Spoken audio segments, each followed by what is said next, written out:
Good morning. Nice to have the opportunity to speak and to be heard. I'm appreciative and respectful for our time we spent together. It is a great responsibility we share. We may or may not consider each of us is following our world. There is a world which we follow. It is our own. And inherent in this subject matter is an incredibly wide and diverse amount of characteristics one can find, investigate, and gradually, through experience, learn more about. It is an amazing opportunity being alive.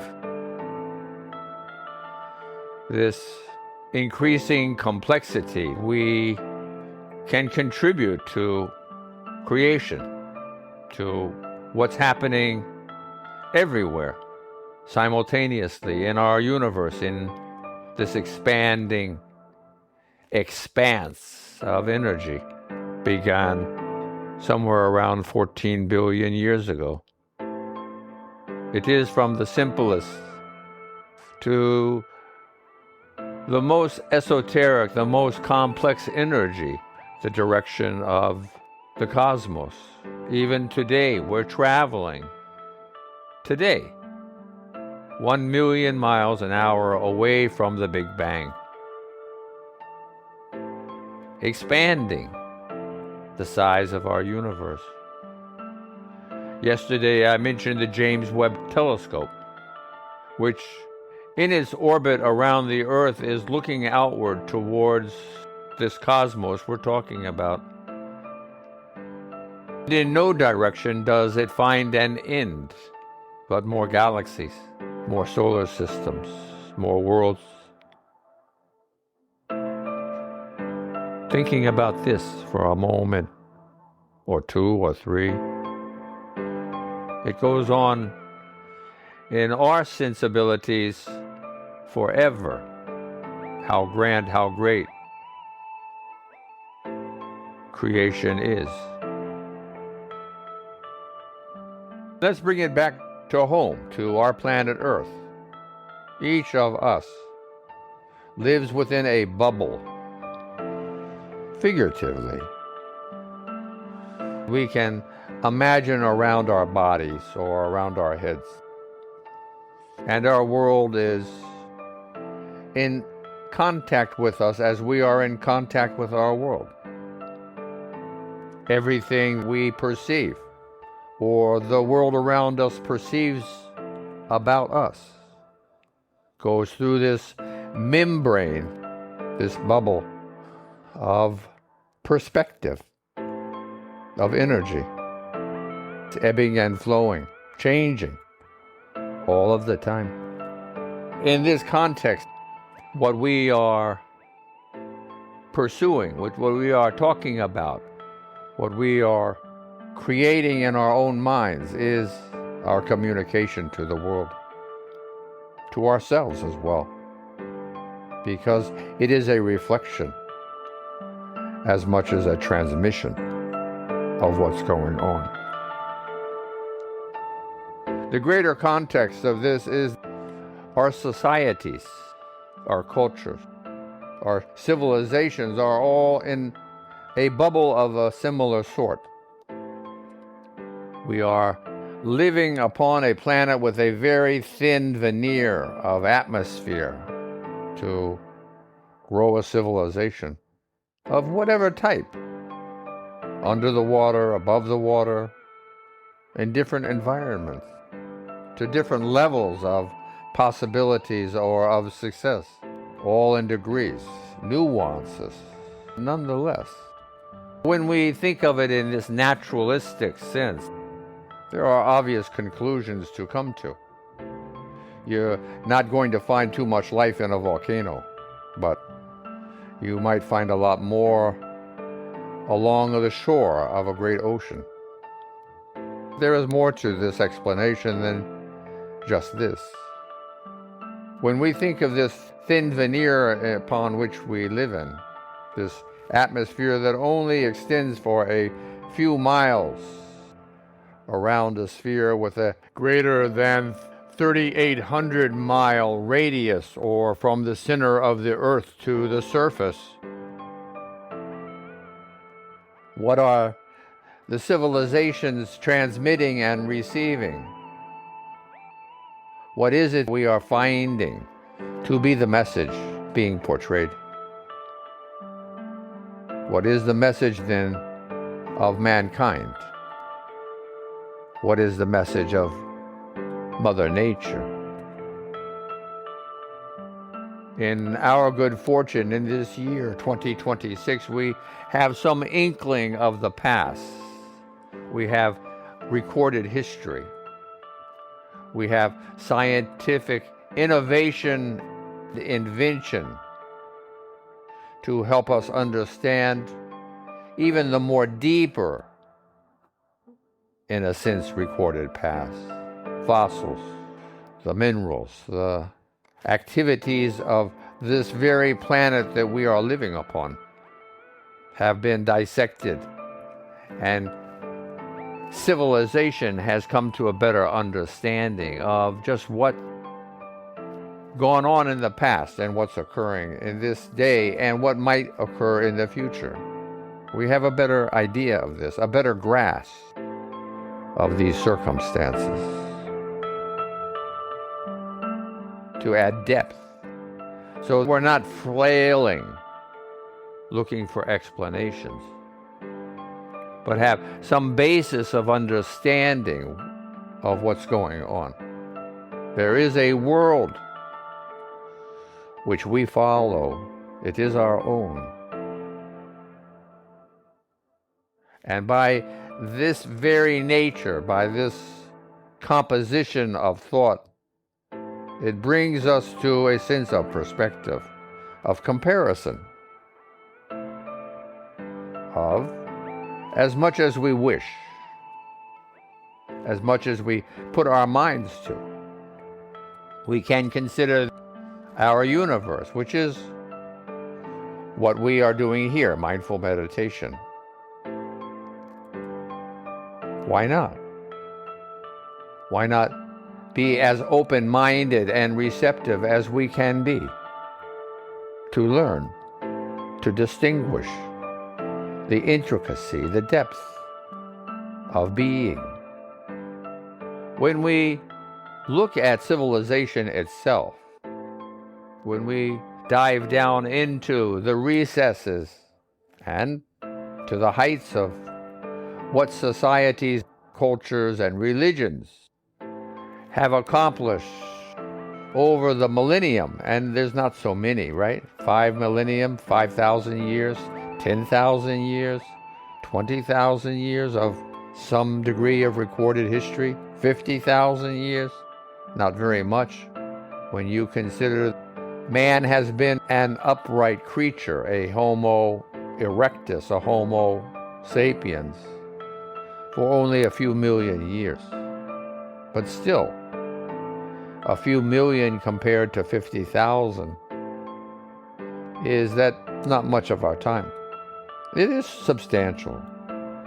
Comparing this to 3 billion years of life upon this planet from when the conditions became ripe for life to blossom. 3 billion years now compared to 50,000 years is a different story. It is a smear. It is the thinnest of thin veneers of our being aware, of our being here. Getting back to our civilizations, what do you think?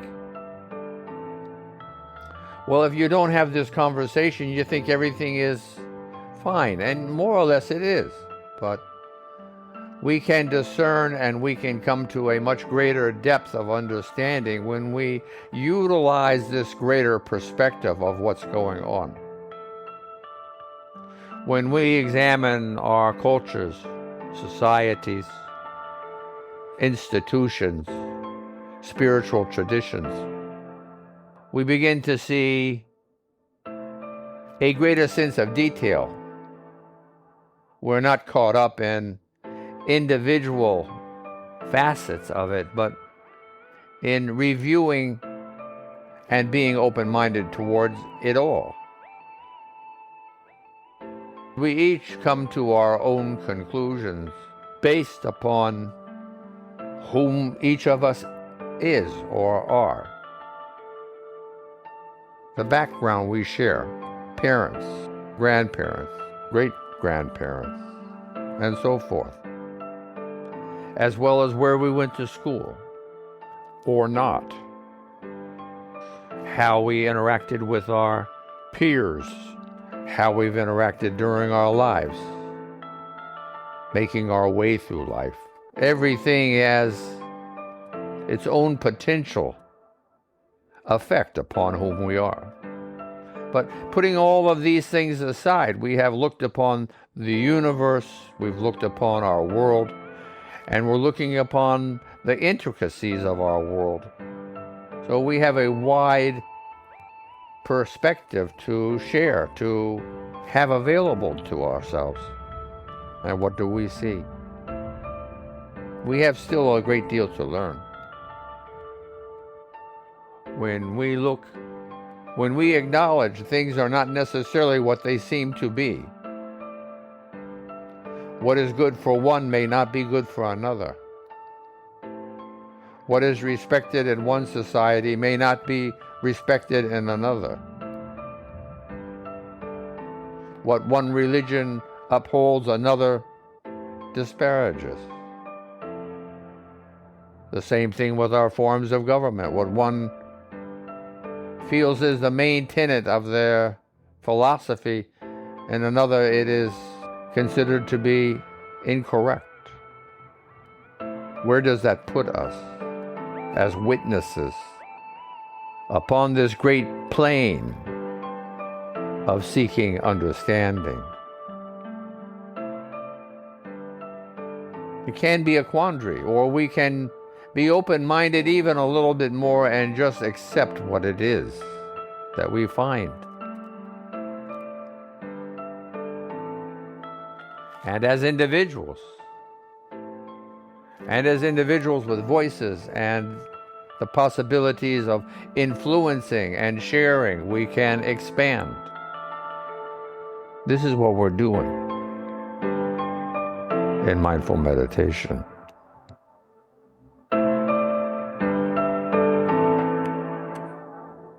The music's going to continue for another minute. Ponder about these things, please. There is a world in which we follow. It is our own. Who is right, who is wrong? Who is neutral and in between? Who is a witness and who is so involved they can't even see straight, filled with misconceptions and untruths? Even things as simple as the foods we eat.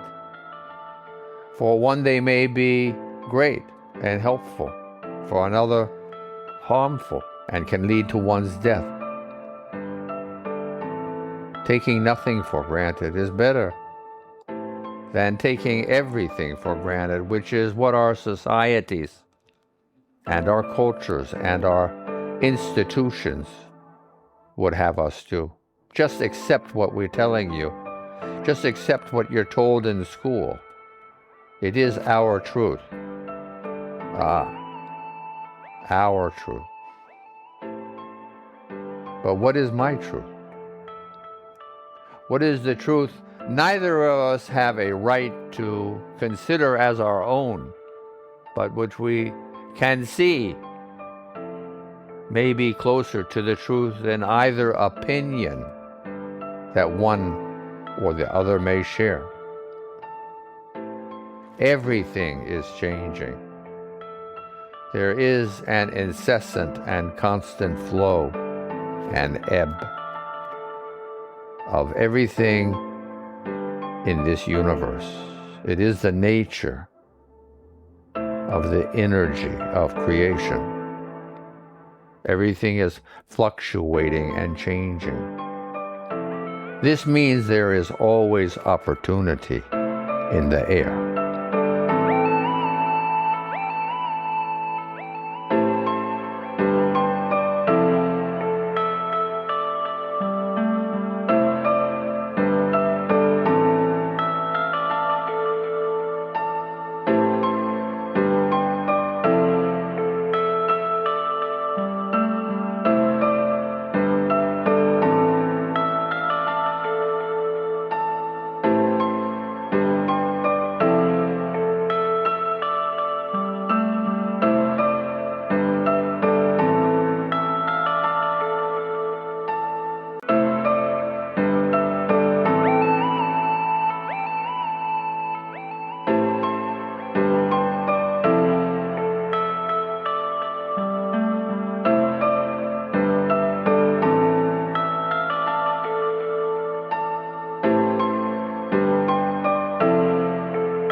Namaste.